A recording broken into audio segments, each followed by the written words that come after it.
Here we are. I'm Quay. More ups and downs on the way. I'm going for a very specific look for my 1994 E320 W124. I want it to look like a 500E, but different. Inspiration from the 190 Evo.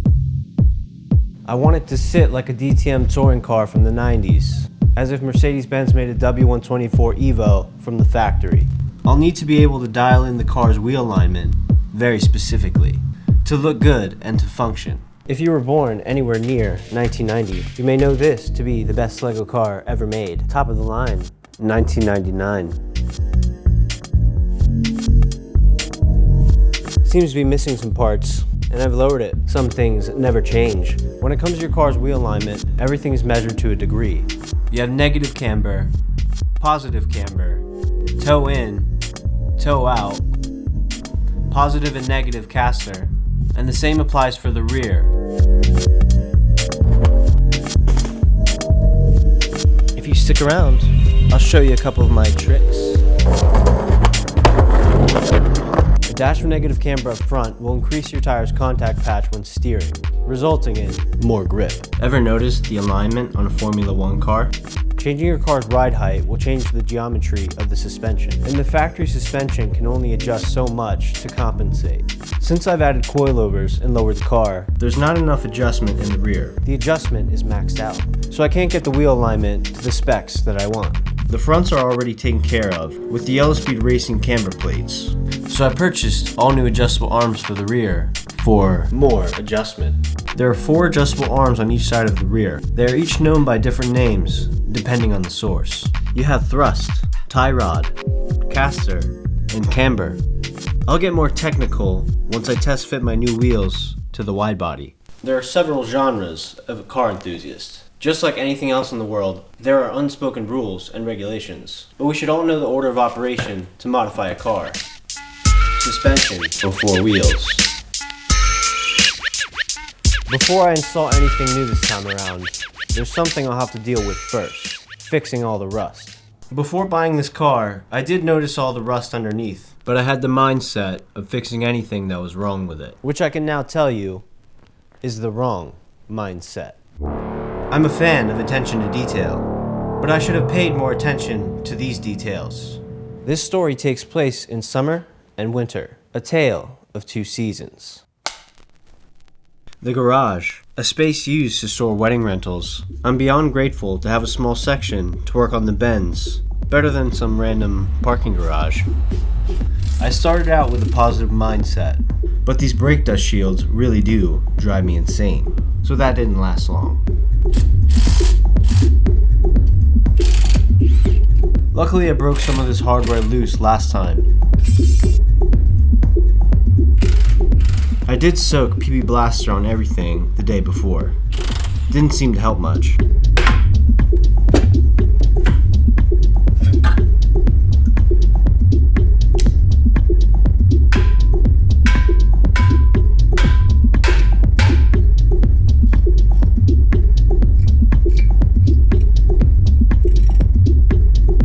There really wasn't too much space to work with back here. Getting tools and parts in and out was a job itself.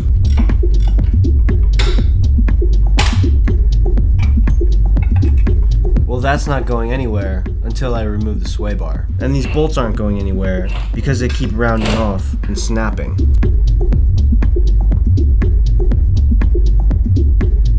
Guess the sway bar won't come out until you drop the subframe. This could easily turn into a never-ending project that sits forever, and is what I'm trying to avoid the most. Dropping the differential and subframe is a project for a completely different year. A few of the eccentric bolts were genuinely seized, taking my frustration out with a shower of sparks.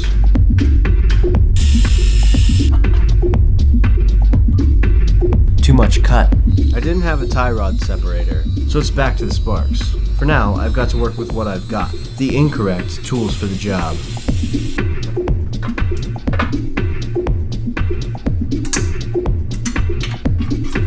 After pulling the parking brake shoes out, I made an attempt to break free the bolts holding the brake dust shields on. One broke free. The Allen wrench rounded off the other one. I decided to hold off on removing the hub and axles. At that point, it just felt like too much. The rusty inconvenience turning a relatively simple task into a nightmare. Doing it all over again, on the other side, it really started to wear me down. To the ground.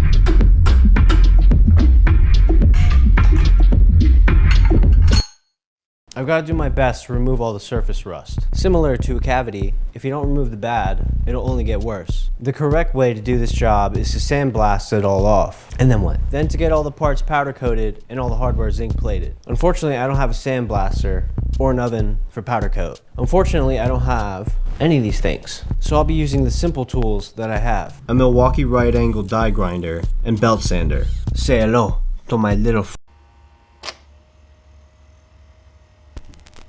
Normally, a wire wheel would remove the surface rust. But with what I'm dealing with, I need something more aggressive.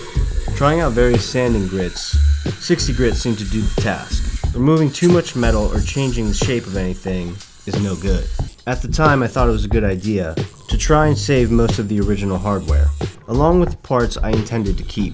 Very quickly, I began to feel like this was pointless. I couldn't get into the cracks and crevices, which is why sandblasting is the way to go. So I proceeded to waste my time, getting the bulk of it off and trying to wire brush what remains.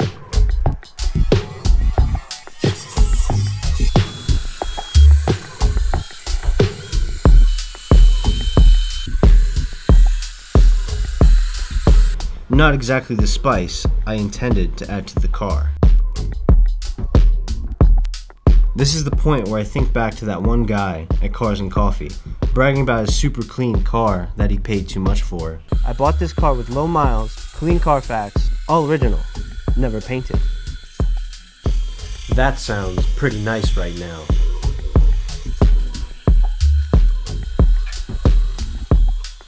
My brain is wired to perfect anything I work on. I'm trying to find balance. The balance of what is realistic for this project. I spent the last few years painting and working on high-end cars. Perfect was the only option. The hardest part for me is to know how to get things done properly, but not have the time or resources to do so. This roof BTR build was completely sandblasted, and I applied chip guard to the entire underbody. Unhappy with my work so far, I soldered on to clean and prep everything for paint. I cleaned with a solvent degreaser, followed by a glass cleaner. The factory chip guard didn't show any signs of rust underneath, so I just scuffed the surface for the paint to bite onto. I sprayed everything with an epoxy paint by VHT. There are several rust-related products out there, but again, I'm only using what I have. Not the high-grade stuff that I'm used to, but should work for now. I chose a gloss finish rather than matte or flat. Gloss always cleans up nicer.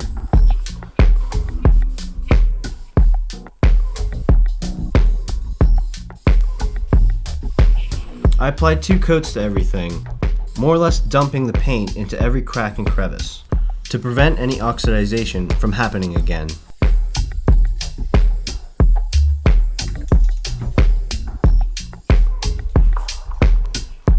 Very far from perfect for now, but it'll do. I'm pretty sure I've lost all of the patience. I just wanted to get the car back on the road.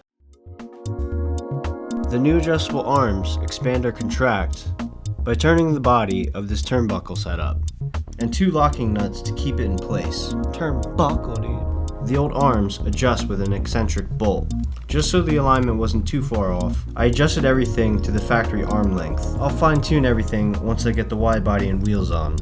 I bought these on eBay. decent quality, and nothing wrong with the brand. I just don't like stickers all over my stuff. And of course, I forgot about that snap bolt from the sway bar.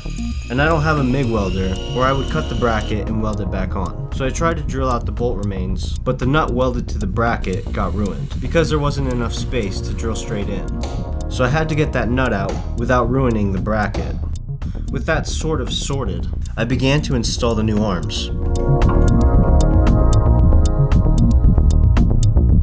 And I noticed the tie rod bolt that I cut. I was able to drill and tap it out, only if I had the correct tools for the job. Normally installing new parts is the fun part, but I think I've lost all the interest in any of this. I just wasn't happy with the work that I'd done. After all the parts were installed, I threw the old brake setup on and called it quits. I didn't even bother messing with the new adjustable parts. I only do the manual labor on my cars because of the gratifying feeling when all said and done. And for the first time, I felt no such feeling. So it was lights out, burnt out. And I proceeded to enjoy the rest of my summer. And the rest of the year. The car actually breaks a little bit later.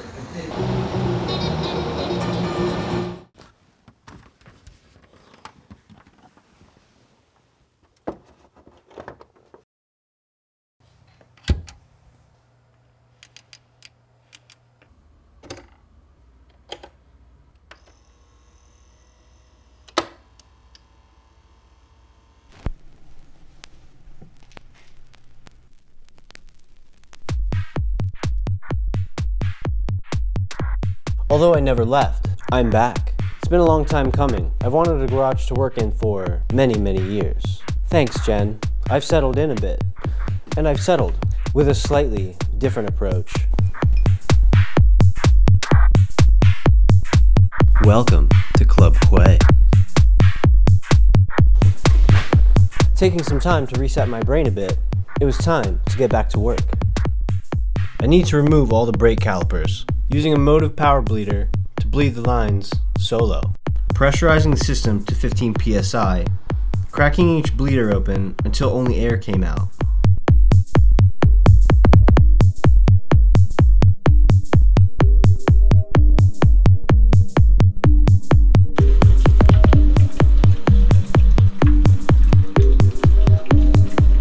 I bought all new rotors, drilled and slotted, and a rebuild kit for all the calipers, but I haven't decided what color to paint these yet.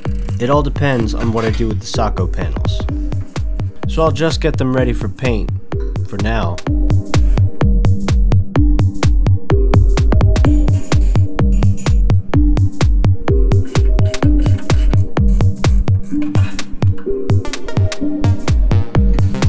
Once again, the brake dust shields and knuckles, in the same condition as the Titanic. Except this time, there's no axles to deal with, so I'll be taking them off. Another attempt to remove the brake dust shields. I tried scraping the rust out of the socket to get the Allen wrench to seat properly, even tapping them in. But it just wasn't happening. Again.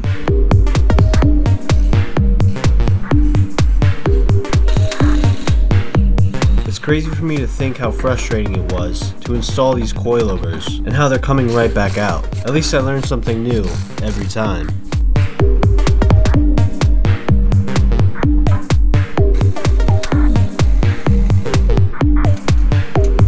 The wheel speed sensor bolts were tough to break free. One of them rounded off, so I drilled and tapped it out. Not ideal. And I wanted a reason to torch something, so I torched the tie rod. Trial and error, in its purest form. Make a wish. I was curious if that would have worked. Now I know. I use this old ball joint pickle fork. It only works for certain situations.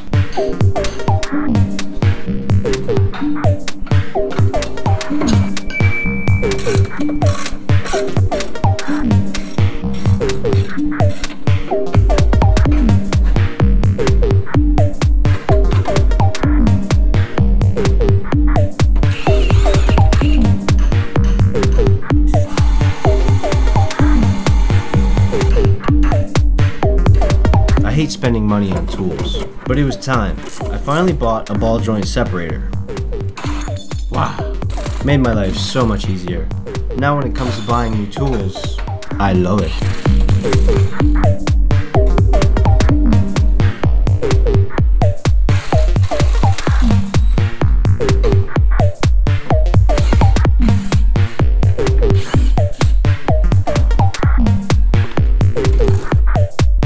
And with everything finally removed, it's back to the rust removal.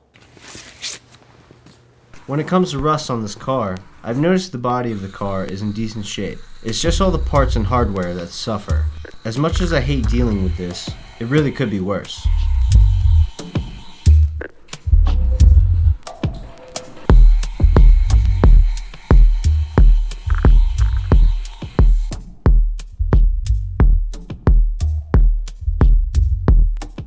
Taking a little more time this time around, thought I'd try Rust-Oleum Rust Reformer on any bare metal areas that I grinded off. I can't say it's any different from any other rattle can primer, but it's worth a try. Also using a 3M heavy body seam sealer on any seam or crack that needed sealed. Using an acid brush to slop it on to a factory finish. I heard these spring perches are weak and they can split off the structure, but until I can weld, they will remain as is. The worst thing about this knuckle situation was deciding what to do with them. The bearings are all still in decent shape, so for now I chose to hold off on replacing anything, and to get them semi-decent, the realistic standard.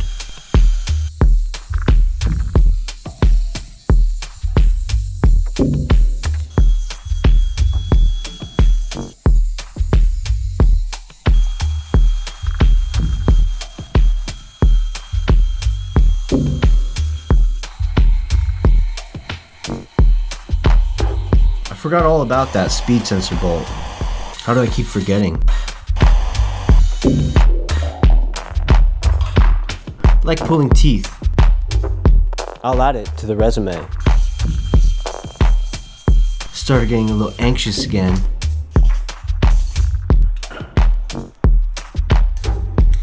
I'd like to upgrade these calipers, but it's not necessary until I do some engine upgrades, so they will get the semi-decent treatment.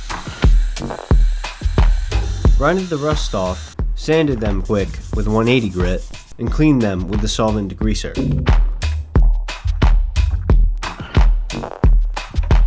Using the VHT epoxy paint again, I sprayed 2 wet coats on the wheel wells and the knuckle assembly.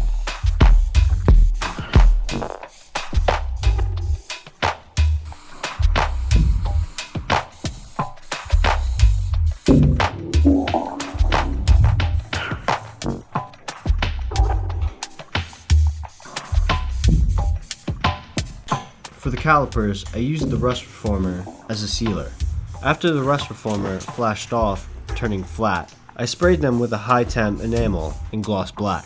This should act as a decent primer for when I decide on what color I want to paint them. Rebuilding them, another video, another chapter.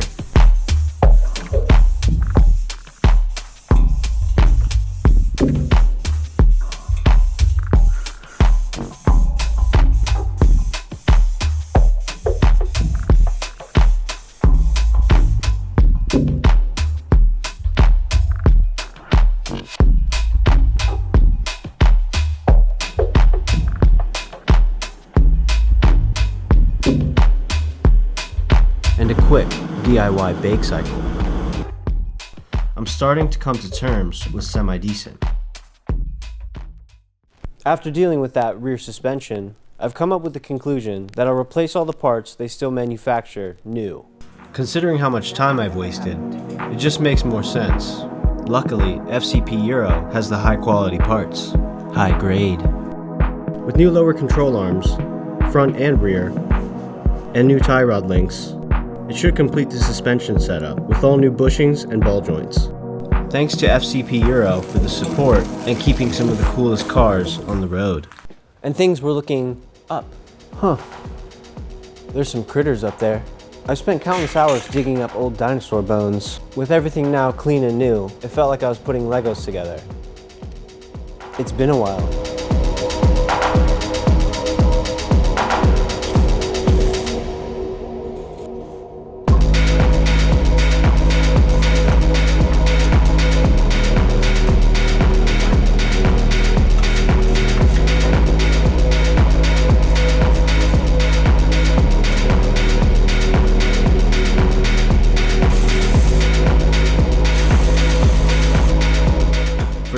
only torquing the tie rods. I'll need to move everything else around next time when I test fit the new wheels. No matter how semi-decent these are, always have to remove all the paint on the metal-on-metal contact surface areas. I use surface conditioning belts.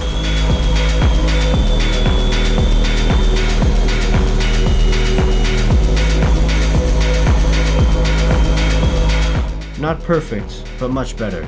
Balance. There's a slot on these ball joints that need to align perfectly, or the bolt won't pass through. This is what drove me insane last time, but they went in with some persuasion.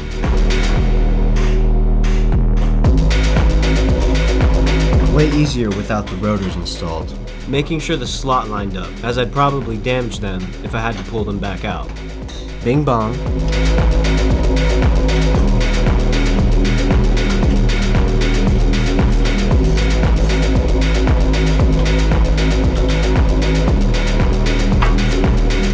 Fresh paint, new hardware, and new parts.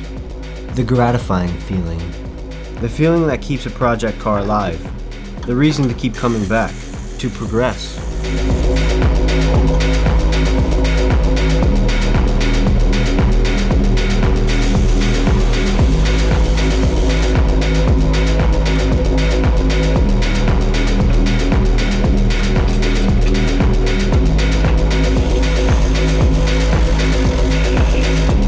Anti-seize, one of those things that make a mess on everything, just by looking at it.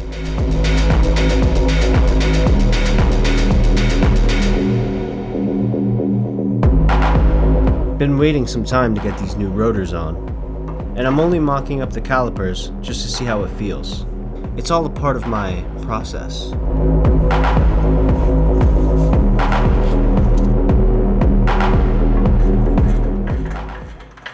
With the front end basically complete, I just had to install the new lower control arms for the rear, along with the rotors and calipers. The lights at the end of the tunnel.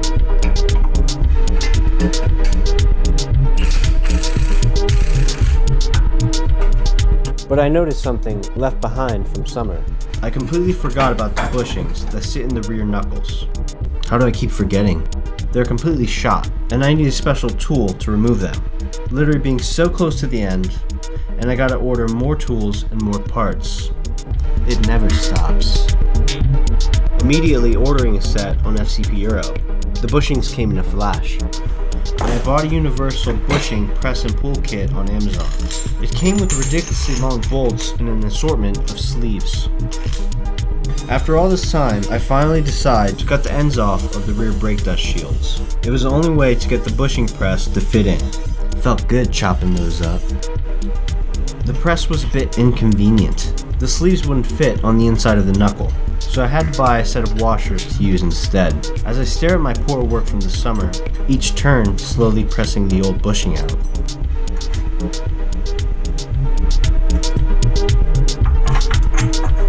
Pressing the new ones in all the way required a completely different metal bushing to pull from the outside of the knuckle.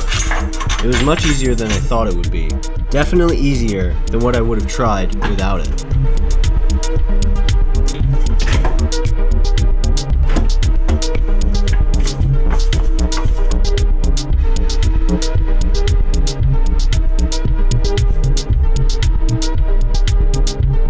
Mocking up the last caliper to the right rear, I found the brake line completely seized to the hard line. But that's enough abuse for today. And that's okay.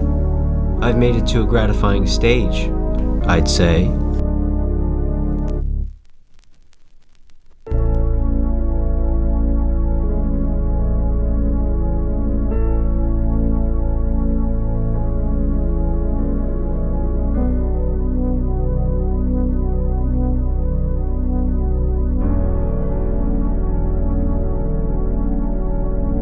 I've learned a lot to get to this point.